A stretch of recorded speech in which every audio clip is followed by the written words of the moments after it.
are going to be billions of dollars worth of U.S.-made munitions, arms, military aircraft, armored vehicles that have fallen into the hands of the Taliban here, giving them new capabilities they didn't have before this.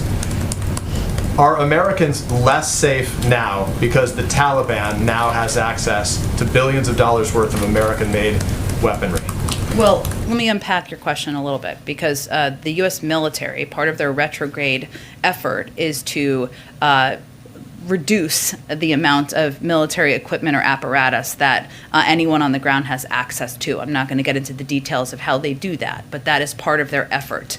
I will also reiterate something that our National Security Advisor said just last week. We had to make an assessment several weeks ago about whether we provide materials to the Afghan National Security Forces so that they could fight the fight. Obviously, they decided not to fight or not, and we made the decision to provide them with that equipment and the material. The third piece I would note that's very important here is that we have not assessed that any group on the ground, whether it's ISIS-K or the Taliban, has the ability to attack the United States. Whoa. We clearly need to, sorry, that was an aggressive bug.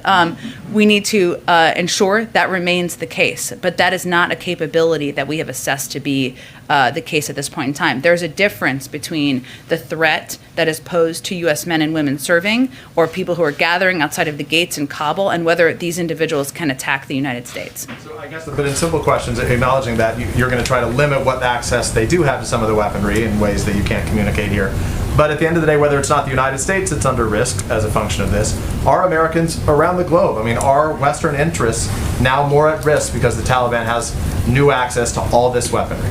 Well, again, Peter, I would say that the world will be watching. We have an enormous amount of leverage, including access to the global marketplace, which is not a small piece of leverage to the Taliban, who are now overseeing large swaths of Afghanistan. Certainly, our objective was not to leave them with any equipment, but that is not always an option when you are looking to retrograde and move out of a war zone.